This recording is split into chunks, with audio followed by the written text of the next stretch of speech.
Hey folks, it's Bear Gardener, and I'm back with another YouTube video. So, first of all, my voice is back. Hey, those of you who caught my latest Twitch stream, which was a quick reaction to the new information we've gotten on Covert Operations, which is the latest expansion coming June for cards, will have noted that I was a little struggly at the time. I am improving thoroughly, which makes me very happy.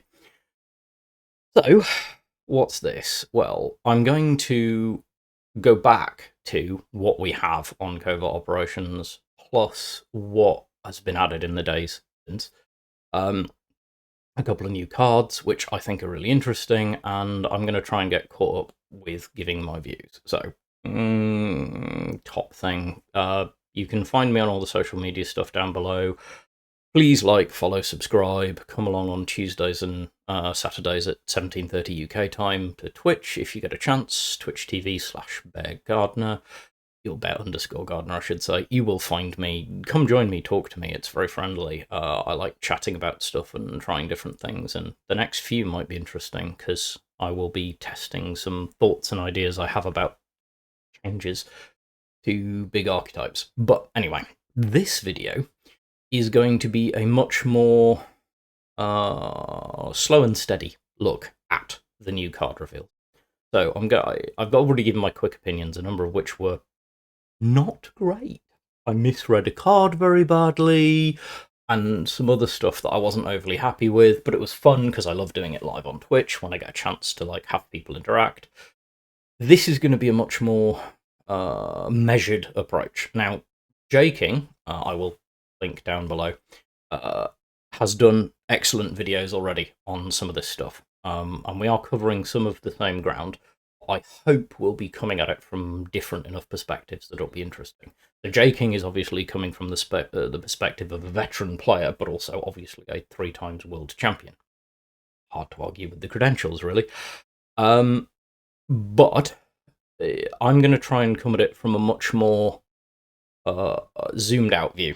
I'm going to try and turn my designer brain on. So for those of you who don't know, I have done some TTRPG design stuff and some rules design stuff and some consultation on other things, and I've been playing tabletop games and card games for 30 plus years.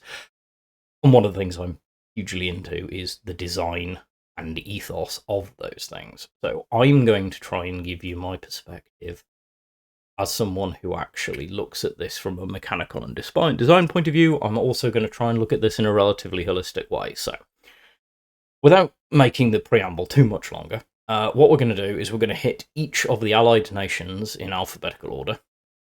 I'll probably put timestamps if you want to hop around.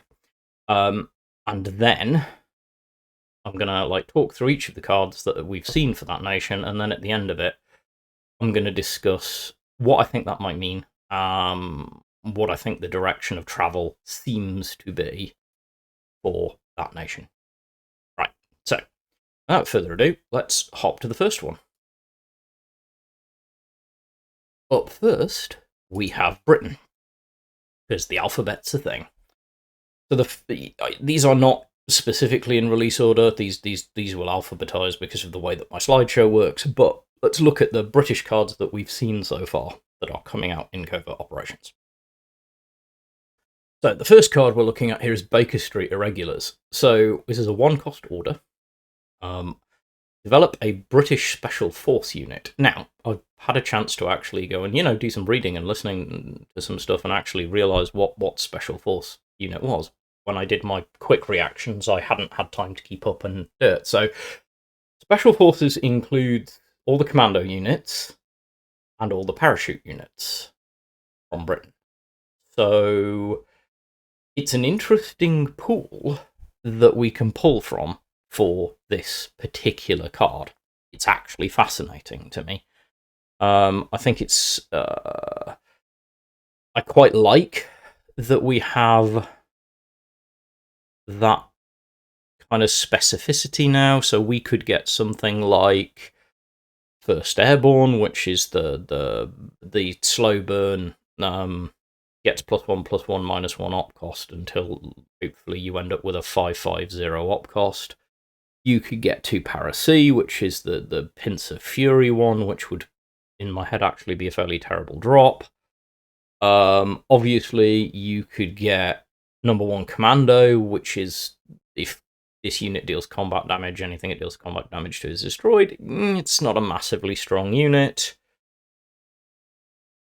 but it's not awful looking at things that have the para keyword. It's not terrible. And the Commandos keyword, obviously, we know that this is going to go into the Commandos thing. Going into the Commandos thing is obviously important because of the second line of this, which is so obviously develop, by the way, to be clear. It works just like Ingenuity does. You play the order, it'll pick 3 cards from the pool, and you choose 1 to add to hand. So we will see 3 cards from the pool of 6-ish cards, I think, at the minute, that this could be. What are we on? We could get Big Commando, Normal Commando, 1 Commando, 2 Para, First Airborne? I want to say 5, maybe 6 units that this could be. And then we'll select one of the 3 that we get to add to our hand. So far, so reasonable value for a 1-cost order. Will be a bit hit and miss. As I say, there are some units, 1 Commando, that I don't particularly want to see. Other people may find their value changes on that, but I don't find 1 Commando to be particularly good. But we do also then get, if you control a Commando unit, which obviously ideally you will when you play this card, we also get develop a British order. Now this, depending on how big the order pool is, I mean, if this is all British orders, this could be bonkers. There are some really strong British orders out there, but there are also some really weak ones, so we'll see. But it has the potential to be a decent value card. I don't think it's going to set the world on fire, but it's a value order, and most importantly, it's a 1-cost order in a deck archetype, which, if you know anything about Commandos, loves orders because that's what procs the Commandos deal 1 damage to a random enemy. Next card we saw is Commando Raid. Now, Commando Raid, I love this card. I still love this card even after the having a moment to breathe after my first reaction to it. 3 cost, pin a unit, add a number 10 Commando to your support line. This card is what will fundamentally enable the Commandos archetype for me. The biggest weakness in the Commandos archetype, and I know JKing's covered it already and I agree with him, is that you couldn't get enough Commandos. Like, the maximum number of Commandos you could see in an entire game was 5, unless you found a way to dupe the order. Which, when I've played Commandos before, I've done with things like double strength in an attempt to dupe Night Raid so that I can get an extra 1. Because if they get removed, the deck doesn't work anymore. You can't keep your engine running. So you need to be able to soak up some removal because you want your opponent to be able to interact. But at the same time, you want the chance to be able to sustain. So combining this with the existing 3 Commandos that you can get just by default by having 3 copies of number 10, then you've got 2 copies of Night Raid plus 3 copies of this, gives you 8 number 10 Commandos over the course of the game, which should be enough to give you the chance for something to stick, especially with big AoE removals being not so prevalent anymore. Bye-bye supply shortage and monsoon. However, I like this card. The fact that it also pins is what gives it value. It's just about on value. It's not going to set the world on fire, but it is going to enable a deck archetype. Next card we see is HMS Talbot, and the last card we've seen from Britain. Now, HMS Talbot is a countermeasure. It's an elite. The 1-cost countermeasure. If your HQ is about to receive lethal damage, give it +6 defense before it takes the damage. I know my tone may sound a bit weird. On the face of this, you could look at this, and especially if you're a newer player, you might think, oh my god, what one cost countermeasure that could, like, save my entire game. And you're right. And at lower ranks, this, if you draw it, you could probably play it for a while and get some good results off it. It's probably not a bad one include. This isn't going to see play at high tiers. It's just too easy to play around. There's no... It's too easy to play around. You see your opponent with credits held up.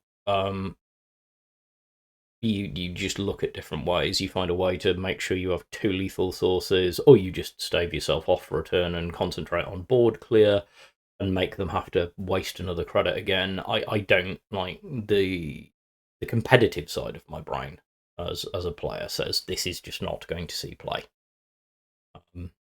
I don't think it is. I think it's an okay countermeasure, but I don't think it's anything special. And as an elite, like a one-off inclusion, sure, why not? But it's not going to light the world on fire. So that's what we've seen from Britain.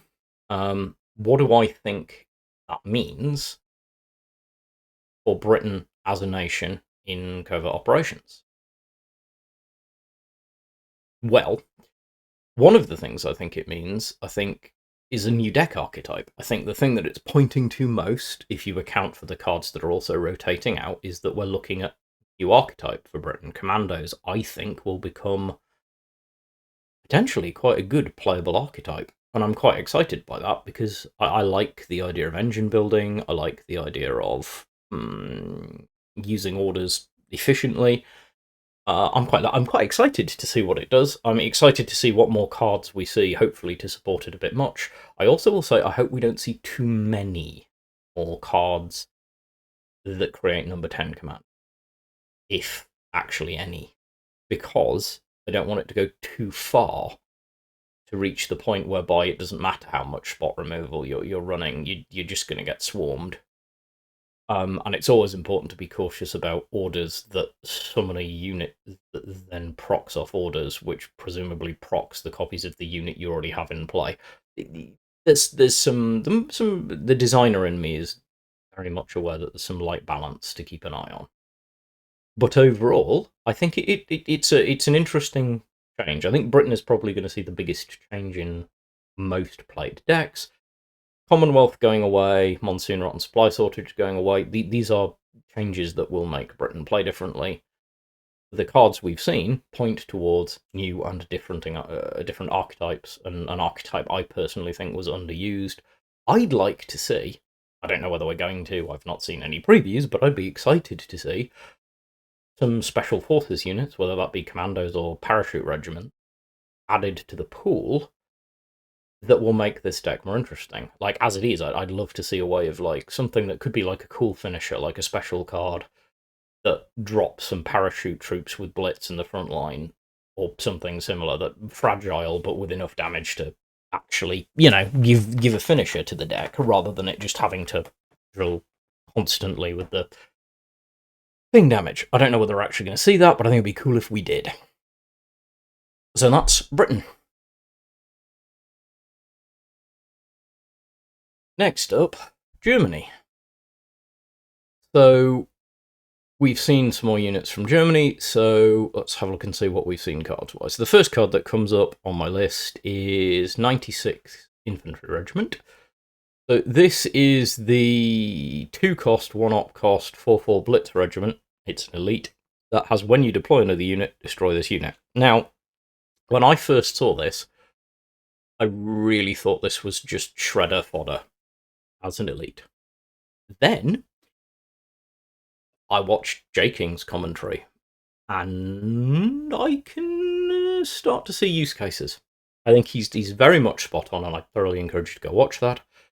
Make some very interesting points about this being a timing card. If this is the last card you play on a key turn to give you big board advantage next turn, suddenly the downside doesn't matter. This is not a card which you will play early in the game. This is actually more of a late game card. I personally am still of the opinion that as a one-of elite, it's still not good enough to be big, but I do think the use cases are greater than I initially thought. Personal thing, I don't think I'll see a lot of play, but I actually think it might see some, now that I've actually had my eyes opened a bit. 738 Jaeger Regiment. Now, I personally have very specific intentions for making use of this unit. So this is a 1-cost, 1-op cost Blitz 1-3 infantry with a deployment effect. And the deployment effect is target a unit. Draw a card when it is destroyed. They're limited. I have a feeling I'm going to be playing this in my US Germany frontline decks, because it fills the gap left by Red Devils with another really useful unit. It's nowhere near as bustedly strong as Red Devils could be, but actually this deployment effect is not terrible. Card draw is always valuable, and note this unit doesn't have to destroy it. You can play this unit, target something, and then use spot removal, or a destruction effect, or a big trading unit to proc the card draw and still have a 1-3 body. Low-key, I actually think this might see some good play. I certainly intend to try it. And it's infantry, which is not nothing, because as has been pointed out by many people, infantry is something that Frontline has always needed, and it's lost 2 of its best infantry units. We might see a bit more of this. I think this will see play. We'll see if I'm right, but I think this will see play. Foiled plans. So this is countermeasure. First countermeasure from Germany that we've seen. A 1-cost countermeasure. I say first countermeasure from Germany. Spoilers. I think we're going to see a few more. 1 cost. When the enemy gives an order, deal damage to the enemy HQ equal to the order's cost. Right. So this is very hit and miss. Obviously, you're paying 1 credit and speculating on the fact that A, the enemy is going to play an order. B, that order is going to have enough value to deal some damage to the enemy HQ that will actually make a difference. But combined with some of the other stuff we're seeing, and the fact that this is a standard, I honestly think this will see quite a bit of play, because it will fall in there with a number of countermeasures that Germany, I think, are going to use quite regularly. I think it's going to fall into that same category that Careless Talk does, which is it will be around and you'll have to be aware of it. Because things like this exist. So this is the Sturm Brigade Rhodos. This is a 7-cost, 1-op cost, 7/7 infantry, which on the face of it is a fairly useless card. It's a big body, but dear lord, 7 cost, doesn't have blitz. But in hand, this card costs 2 less each time your countermeasures are triggered. This is huge, because if you trigger 3 countermeasures, your opponent knocks 3 countermeasures, this costs 1. They hit 4, it's free for a 7/7 body in a deck that is not going to have a lot of units. So it needs units that have heavy value. This is going to be the heart, standard card, of countermeasures decks. You're going to pick 4 of these, you're going to throw it into your deck, and you're going to rely on it to be kind of the beating heart of your deck.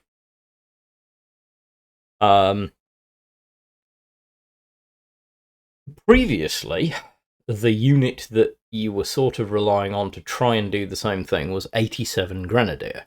Now, 87 Grenadier was a 2-cost, 1-op cost, 2/2? I want to say 2/2. I'm going and 87 Grenadier. Yes, so it is a 2/2, I remembered correctly. A 2/2 that gets +2/+2 whenever your enemy triggers a countermeasure. which is okay, but when you put it on the board, it's so removable. And that's not great. There was also the Voss B-138, the plane that gets you a card draw every time a countermeasure triggers. And there's the ridiculous fighter, bomber, one of the two that, if it's on the board, activates countermeasure randomly from hand. And I'm sure there's probably propaganda. Propaganda exists. Just discard a countermeasure to deal 3 damage to the enemy HQ. These were your countermeasure deck options. None of them stand up as well as this does. Like, you can use them with it. This plus some 87 Grenadier, or maybe the Voss, could be good.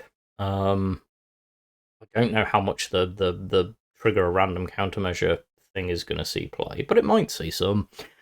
And I still don't know whether anyone's going to play propaganda, because it's an interesting finisher for the deck, but it's so oggy, because you kind of want to include enough of them to have value, and then if you see them, they're not. But anyway, countermeasures, I think, is going to be a thing in Germany, and this is going to be the heart of it. So, overall, Germany is headed in the countermeasures direction. The design brain in me expects that we're going to see more countermeasures, or at least more countermeasure interacting cards, because it's not like Germany's super loaded with countermeasures. It's doing okay, but some other ones. There are some good strong ones, though. So I think countermeasures decks will see play. I think it'll be interesting to see how well they play. And I think it's an interesting choice to kind of double down on a different ethos for Germany. Japan. So Japan is definitely moving into a whole new archetype. My design brain tells me this, my player brain tells me this, everything I've seen tells me that they're going down a very interesting route. I'll talk in a minute about the fact that I think it interacts interestingly with the route US is going down as well. But 5th Regiment is a 4-cost, 0-op cost 4/4 infantry. Okay. Okay. None special. It's like 5th Rangers, but without Blitz.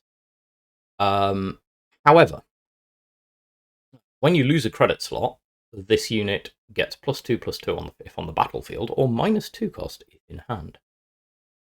Now this is interesting, because we are headed in the direction of credit slot. I'm not going to talk about that in any detail until the end, because, I engage with the commentary, and also I think this is better talked about when we've seen some of the other cards. But this is an interesting card. +2/+2 every time you lose a credit slot, if it's something that you're going to be doing, for a 0-op cost card. Very strong. 6/6, then 8/8, and so on. But losing a credit slot's huge. There'd have to be a massive payoff for losing a credit slot, and this is not a big enough payoff, even as a standard card. Air, Land, and Sea. This is an order which plays into the same thing. So, 1-cost order, develop a card in your deck. So this will just pick 3 random cards from your deck, and you will put one of them in hand.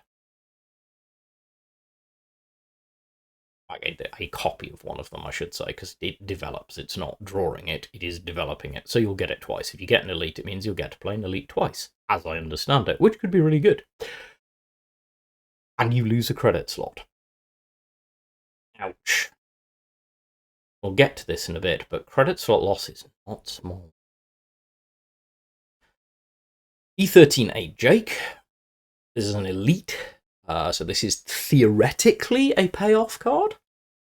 When you lose a credit slot, your units, obviously including Jake, get +1/+1. So this is a 3-cost, 2-op cost, 2/3 bomber, which you would hope to get to, I would imagine, at least 4/5, if not 5/6. for it to have any real impact. And that means that you would have to lose 2 to 3 credit slots while this is on the board, thus also having to pay for its operation cost. Yeah, okay. So we see where we're going with this. One Roof. Now, this is the latest card we've seen for Japan. And this is the biggest payoff card. I'm actually going to start in a really odd place. I'm going to point down to the bottom and point out that this is a card. You can play 3 of these. That's going to be relevant. One Roof is a 4-cost card. You draw 2 cards and gain 2 credit slots for each credit slot you've lost in this battle. It's a payoff card, so if you've lost 3 credit slots this battle, you draw 2 cards and gain 6 credits. So you net 2 credits and 2 cards. Because obviously you're paying 4 to play this. It's a payoff card, and this is where we're going to talk about Japan on the whole. So, back to me. This new archetype, I think JKing quoted I'm going to quote JKing because I like the turn of phrase he used, which is this has the potential to be the Galaxy Brain deck of this expansion. So, I'm going to get noodly. You can always skip if you don't want to do this. But if you're interested, let's talk about how this actually works. So, we know in cards that we start with 1 credit, and we gain a credit slot each turn as we go forward. We know that this archetype wants us to lose credit slots to then get payoff later, whether that is decreased cost of a card, increased value on a card, or increased value on all of your cards if you've got the elite out. Right, okay. So what this is cumulative value calculation, which is where this becomes the high cognitive load deck, or Galaxy. I prefer JKing's phrase is better than mine, but I prefer high cognitive load because, hey, I'm me. This requires a very high level of awareness to have any value at all. So from the beginning, you have to be conscious that losing a credit slot is huge. So, for example, if we were to, on turn 1, play Air, Land, and Sea, for 1 credit, we get to develop a card, add it to our hand, and lose a credit slot. So then on turn 2, we only have 1 credit slot. If we then play Air, Land, and Sea again, then on turn 3, we still only have 1 credit slot, because 1 minus 1 is 0, plus 1 is 1, minus 1 is 0, plus 1 is 1. Early game, losing credit slots is a losing proposition.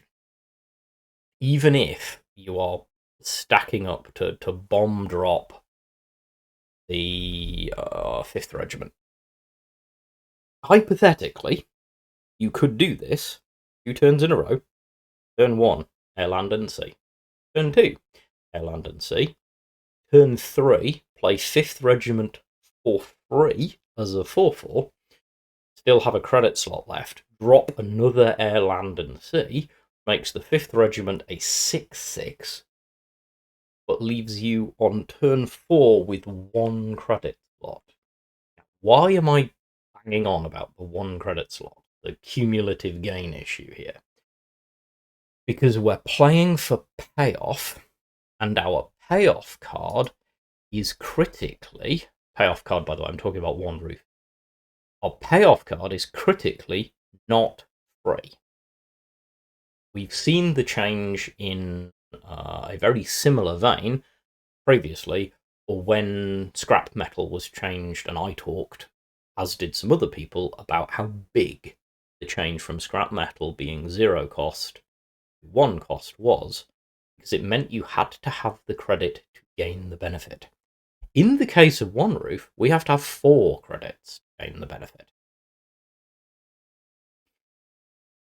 To have 4 credits, having been losing credit slots, we could be quite late in the game. So let's assume that we have a few turns where we lose some credit slots, get some infantry and stuff out, and we're starting to get in that direction, and we want the payoff from one roof. If we've gotten to say, so first of all, for one roof to have value, maths time, you're paying 4 credits. So you have to get at least 5 back for there to be any point buying it. Because otherwise you're paying 4 credits to get 4 credits back. It's a zero-sum game. But you have to be able to gain 5. In this case it would have to be 6 because you get 2 credits for every credit slot you've lost. That means for one roof to have any value at all, we have to have had 3 credit slots lost over the game. Okay, so if we've lost 3 credit slots over the game, one roof can't play any earlier than turn 7. 7 minus 3 is the 4 that we need to play one. Because we've lost 3 credit slots. Unless we have some way of getting them back, we can't play one roof until what would be credit 7 if we hadn't been crashing our credit slots. At which point, we pay 4, gain 6, which means we net 2 credits. So for one card, we turn a 4 credit turn into a 6 credit turn with 2 extra cards in. Which is okay, but we'd like to see more. However, the more we want to see, the later we have to wait. Unless. Love an unless.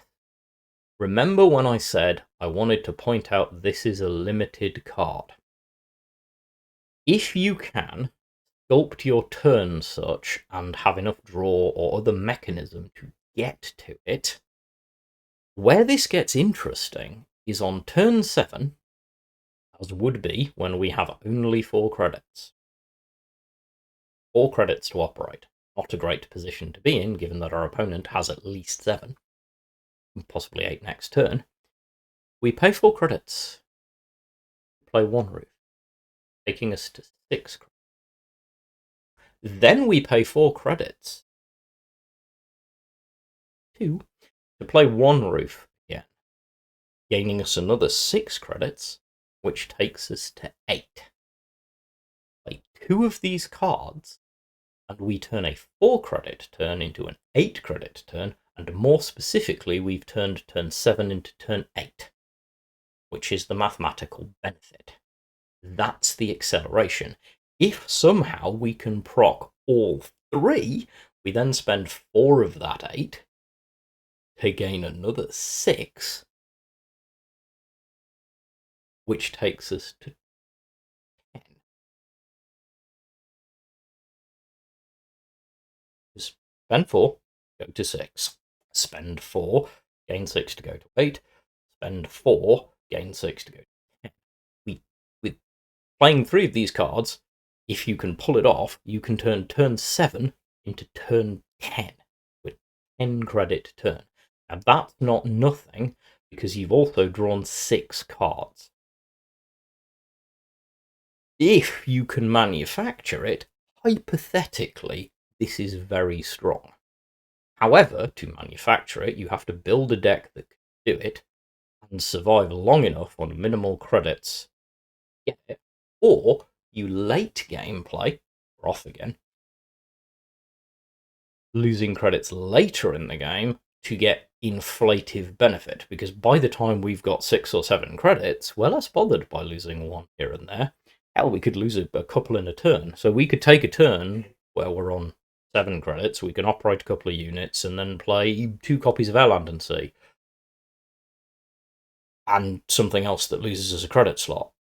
We've lost 3 credit slots, then next turn we one roof into another one roof, potentially, and gain exponential benefit. You see where I'm going with this is that this is high cognitive load play. it is possible for this card and this combination of mechanics to have huge value. It is also possible to misplay this and lose yourself value, and I predict that some people will, because this is not easy.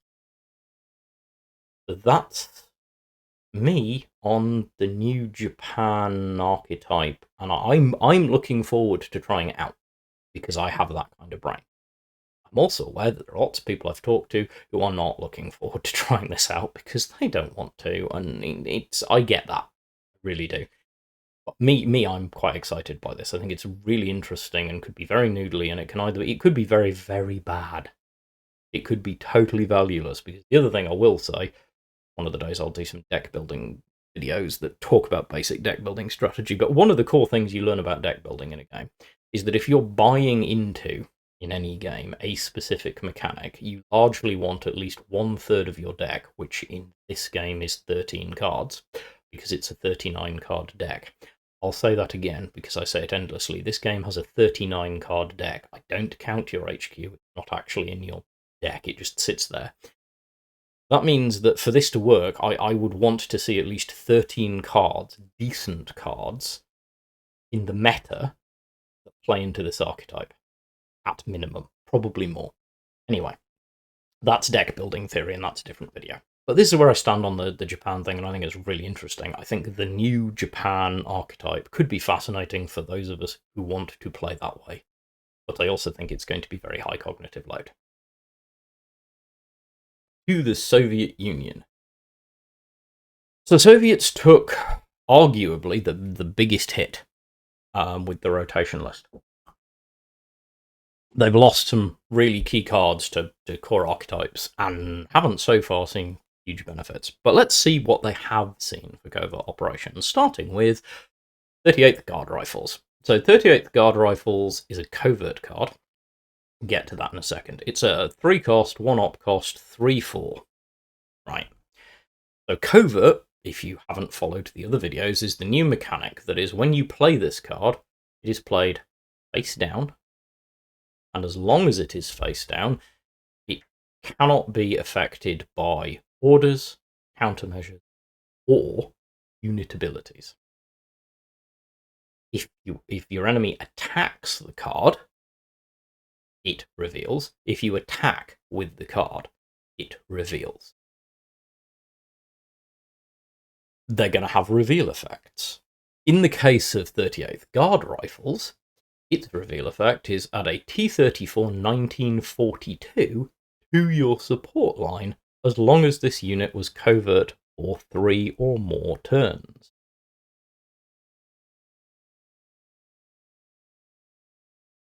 So, first of all, let's talk about the T-34 1942. The T-34 1942 is a 5/5 Blitz tank with 2 op cost.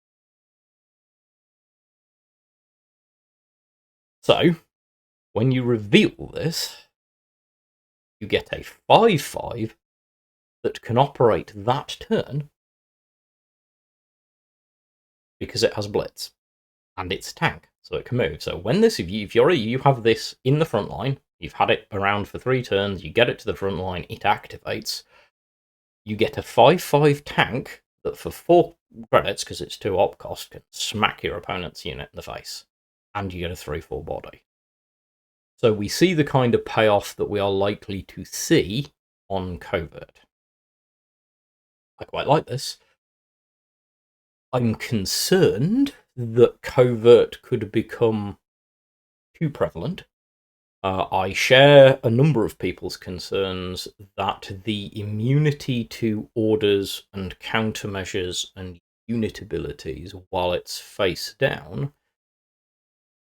if there are too many covert card options, could become too strong. As long as there are only a few, very much like Suppress, a mechanic which I personally will endlessly say is in a perfectly good place after Winter War, because it is useful and effective, but is not prevalent enough that it is dominating the meta. As long as this falls into a similar category, I think it's interesting. But if it crosses the line, that would be intriguing and possibly problematic. Right, 410th Rifle Regiment. So this is a 6 cost, 1 op cost, 3/3. On the face of this is terrible. However, deployment gets +3/+3. Okay, so now this is a 6 cost, 1 op cost, 6/6. Might start to take notice of this. It's also a limited card. Quite important.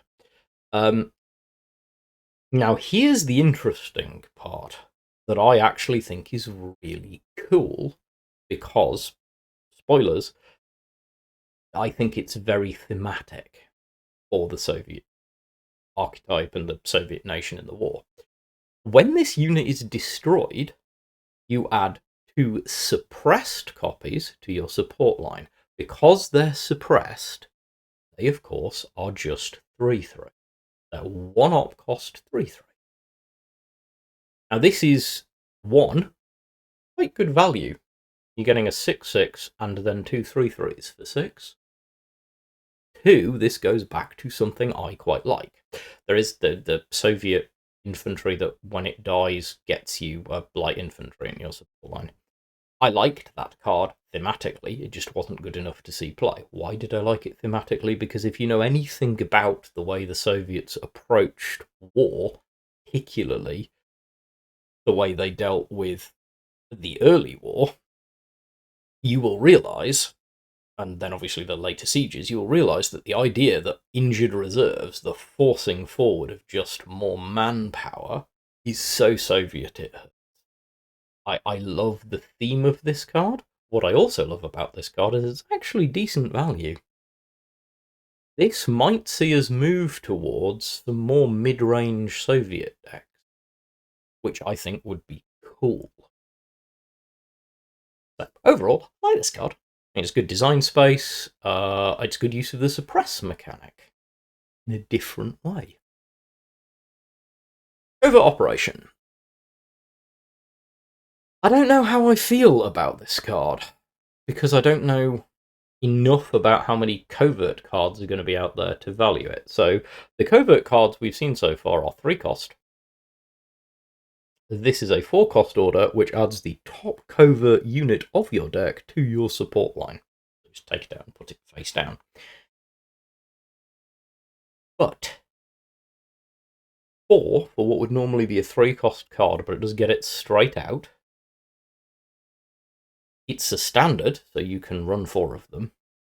I just don't know, unless there's enough value in covert cards, whether this will actually be good enough to see play.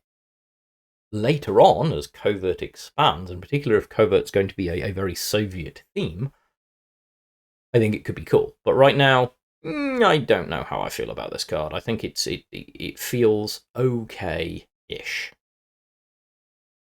A card which doesn't fall into the okay-ish, but is a much more interesting response for me, is Turmoil. So this is a 2 cost Soviet order. Deal 2 damage to a unit. 4 damage instead if it's damaged. Now, on the face of this, you might look at this and go, well, but Sickle, the Hammer, does Soviet need another damage dealy order? Yes, they do. Because the Hammer only targets ground units, which means that it's not as highly played as you might think it is. Sickle does 1 damage and draws you a card. Sickle plus this is 3 cost, destroy a unit. Eventually, anyway, at least 3 cost, deal 5 damage to a unit. Any unit. It's not instant destruction, but 3 cost, deal 5 damage to a unit, because obviously Sickle has already dealt a point of damage. This then deals a further 4. I'm okay with this as a limited card. I think it will see play. I think it's versatile enough. 2 damage to a unit, by the way, is also good. Not a small thing, because 2 damage is enough to affect certain units that will be in your opponent's support line. 327th Pathfinders, we're looking at you, that are incredibly annoying. It also overkills Geberg's Pioneer, takes out the 22 Regiment for draw. This could be a very, very effective tool for a Soviet mid-range deck, which I think is going to be a thing. Okay, so how do Soviets look at this point? I think we're seeing Soviets move into a different space. I think we're seeing Covert, obviously, is something that we've seen, but also what interests me is we're seeing cards that push Soviet into a more mid-range potentiality, giving Soviet decks the chance to actually be much more core competitive, which I think will be really interesting to see. I like what I've seen, but I don't feel it's that strong yet. I'm waiting to see some big payoff cards or some elites or something. I don't know whether with the return of the research cards, we're going to see a Soviet or a Japanese research card. We saw a Soviet research card, that would certainly be interesting. But at the moment, I think Soviets are pointing, again, just trying to get away from overly elite heavy control decks / random OTK decks, or just spamming like infantry, and into some more just good old fashioned unit trading / careful use of orders decks. Covert mechanic in it. I quite like it. I think they're heading in a good direction. I'm excited to see what the new cards are. I just think they need a little bit more strength. I still think I'd like to see the new cards be quite strong, because Soviet's still the least played competitively deck, and has already taken quite a hit on rotation. So I think we need to see some more oomph for Soviets. Personal opinion also, I'd like to see more oomph for Soviets, because Lord knows I'd like to fix my woeful Soviet nation level, because I just don't play enough of them. This might make me do that.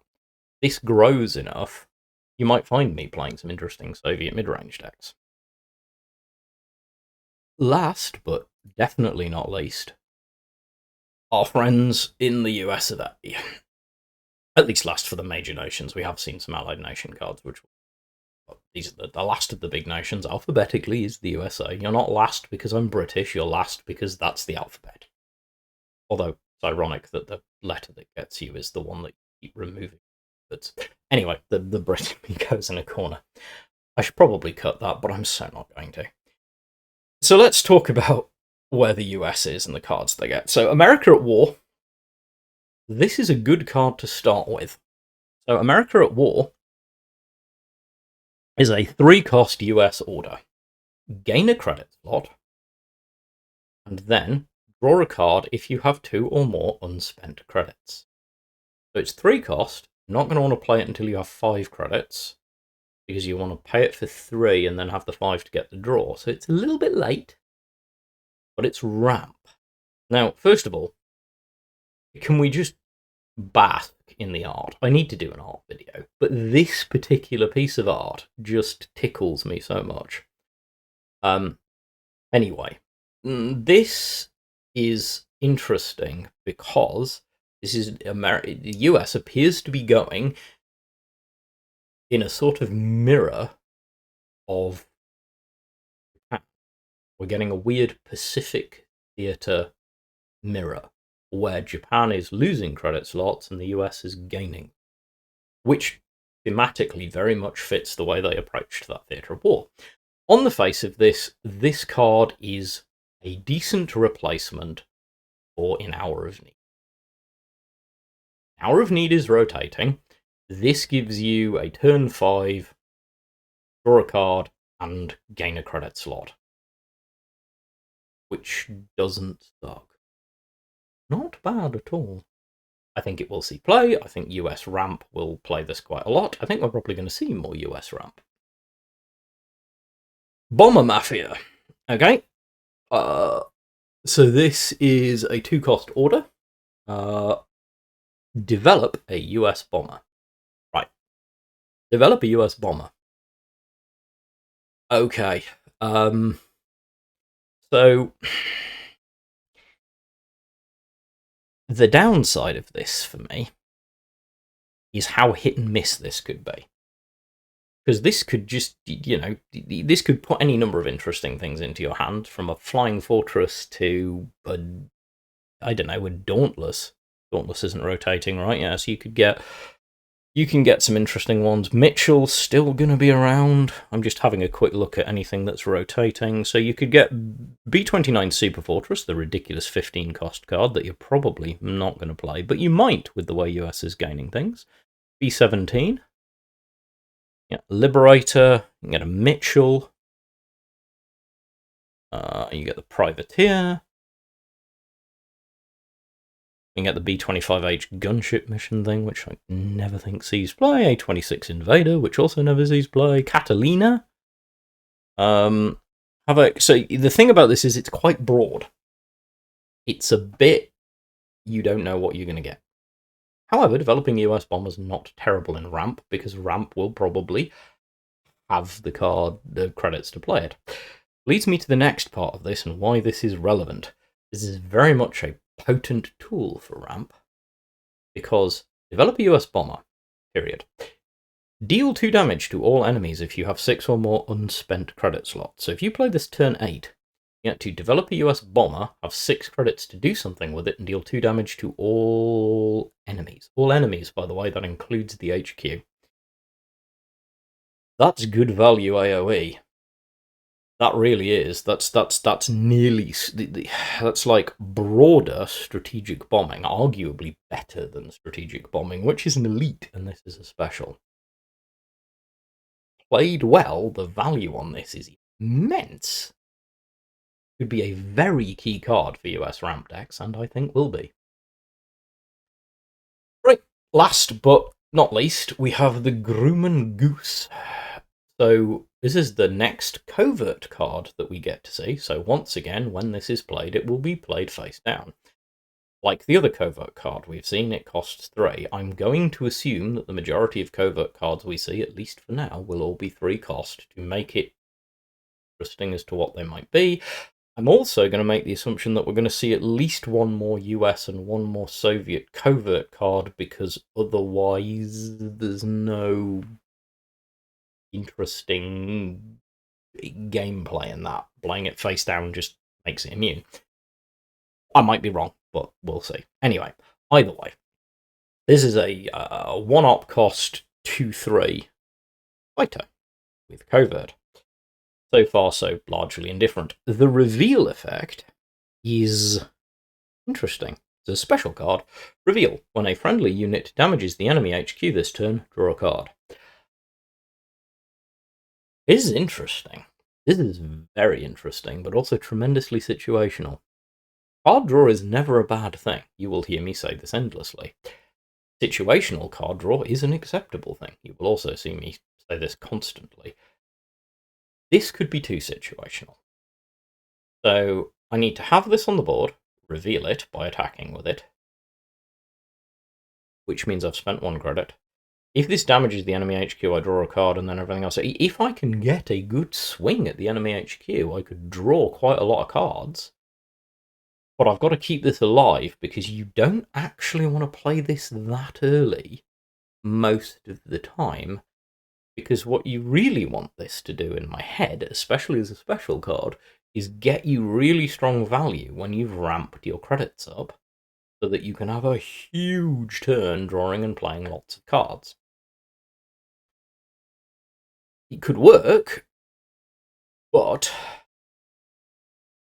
it's going to very much depend on whether there's enough out there to support it, and whether there's anything that can keep it interesting. Because, as I say, it's also, the covert mechanic is also going to live and die based on how much, whether we see just enough covert cards, too few covert cards, way too many cards. And there's no way for me to tell which of this is going to be true. Overall, the US is heading in the direction of credit gain and ramp, benefiting from excess wealth, which is tremendously thematic and interesting. Obviously, we're going to see quite a lot of US ramp deck, because that's how this is going to work. Lots of these cards are playing into the archetype, and I think that's interesting. On the whole, I think it's pretty cool. I'm looking forward to seeing what else we see. But I can see this working, and I think what I really like about this is that it makes the US Japan contradiction, like the mirroring of the two in what was their main theatre of war, very thematic. And I'm a sucker for thematic. Not particularly relevant to game mechanics. Game mechanics wise, I think the US stuff is okay so far, but there's nothing that's lighting my world on fire. Although I do think that America at War is going to be very strong. I really do. I think America at War could be a really good play. But on the whole, I think America's done okay. So, don't want to leave the Allies out, and we have seen some Allied cards. We've seen a whole 2 of them so far. So, the first one is the Regiment 51, or the 51 Regiment, however you wish to pronounce it. I'm going to get into that because that's not relevant here, which is a French card. It is a 3-cost, 1-op cost, 2/3 infantry. On the face of it, it's pretty awful. However, it's got a deployment effect. It's got a deployment effect which is sort of vaguely familiar in its theme to those who have seen 5th Rangers go away. Deployment. Use 1. Gain +3 attack and blitz, or +3 defense and guard. So this is 2 units. And 2 very different but interesting units. That's one of the things I love about it, because this is a super versatile card. So either we have a 3-cost 2/6 guard. That's already one in the game. In its Surrey Regiment saw a lot of play for a while in Brett decks. A 2/6 guard for 3 is decent value. Or we have a 3-cost 1-op cost blitz, so a turn 4 for 3. Now a turn 4 4/3 is interesting, because a turn 4 4/3 with blitz is not that far off the 5th Rangers that we've just seen rotated out, and is basically nigh identical to the most likely instant replacement for 5th Rangers in decks, which is 1st Marines, which is inverted. It's a turn 4 3-op cost, 3-cost 1-op cost blitzing 3/4. This just puts the attack first. These are both cards which I think we'll see testing in US frontline decks, which will be the question as to whether US stays with Germany or goes to France, and I think that's interesting. And seeing France get a good, solid, versatile body makes me happy, because I'd like to see France played a lot more, and not just for some random order jank. So I'm really interested in this, and I think it's kind of cool. Historically, it's also interesting. Look up the regiment and the way that the French fought in the war. But that's the whole deployment and choosing to be either very defensive or very attacking fits the way that French deployment worked in the Second World War. But all of this thematic stuff is probably a video. So if you're interested, let me know. The other card that we have seen on the Allied side, the Polish card. This is the Lublin R13. The Lublin R13 is a 3-cost, 1-op cost 2/3 fighter, which is kind of okay, I guess. Cards you play while this card is in play have Intel 1. So it could be good for buffing legions, because obviously your legions regiments will gain bonuses every time you play a card with Intel. Its deployment effect, reveal target covert unit. So, is this going to be a relevant mechanic? And a lot of you might be saying, but covert, face down cards, and I can see what they are, and I understand where you're coming from, and for some people it might be an interesting thing to play, but I'm going to speak bluntly from the point of view of a game theorist and student of competitive play in games. If a mechanic like Covert exists, and one already does. It's called countermeasures. And there are a set pool of cards in the game that you can see coming, in the sense that you know they're there, but don't actually have perfect knowledge of. You learn to have lists or memorize them at competitive levels. Thus, the deployment effect on this will have zero value to a good competitive player unless covert cards become bonkers complicated and there become too many of them. All of the good competitive players that I know now have a decent enough understanding of the game that they have the 30-odd countermeasures in the game either committed to memory or have relevantized the ones and know which nations can and can't play them. So if someone gave them a card that said, reveal the countermeasures in your opponent's hand, they wouldn't play it. For the same reason that they don't play a lot of intel cards.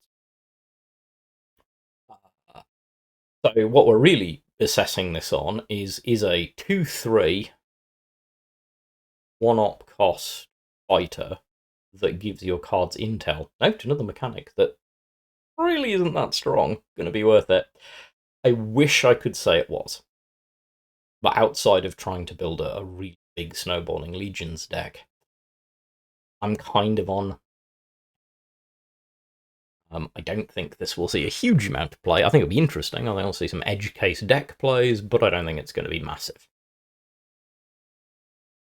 Right, wrapping up. This has been, good lord, over an hour, potentially, post-editing. After editing, this will probably come in just under an hour, because I've got a chunk of editing to do. But I've had a look at everything that we've seen so far, given you my opinions, so let's get to the overall summary. Where do I think the game is right now, looking at the way that Covert Operations looks as an expansion? I'm super happy. A lot of people won't be. I understand that, because a lot of staples are going, there's a lot of change to things that we've been used to having. But honestly, I like seeing a meta shake-up, and this feels like just the right level to shake up. So if you are a 1939 designer and for some reason watching this, I like what I'm seeing. And honestly, like, I say this regularly, but I really do mean it. If you want to reach out to me and talk to me about stuff like this, like, please do, because I love this stuff and I would love to talk to some of your design team. I'd love to get some of your team actually on some form of recorded video or podcast, because I'd love to dig into things. And I think the players of this game would enjoy that too. My point being, I think so far, doing a good job. It looks like you're headed in the right direction. You're shaking the meta up. You're removing a number of cards, which I am grateful to see gone. You're also remembering, and you're removing a number of cards that I'm grateful to see gone and will be grateful to never see come back in their current form. Truly and honestly. But overall, I'm pretty happy with where things are. I think we're in a really interesting place. I think it's going to be fascinating to see where we go. I think we're going to see some new design space, and in particular, I think we're going to see some new really, really interesting deck archetypes. And new deck archetypes are always going to make me happy. Because I love new deck archetypes and the idea that we might be able to see things be a bit different. I think that shake-up, much more than anything else, makes me super happy. I do have a lot, by the way. Side note, I've got quite a lot of hard work to do, because the starter decks are going to need to be worked with the changes.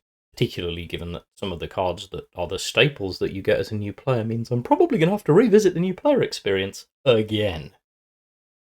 Which, as a side note, 1939, if there's any way that you could like condense the starter and level 12 decks down to rotation immune cards, just staples that you'd never see going anywhere, even if they're tremendously generic, would smooth the new player experience out immensely. Just saying.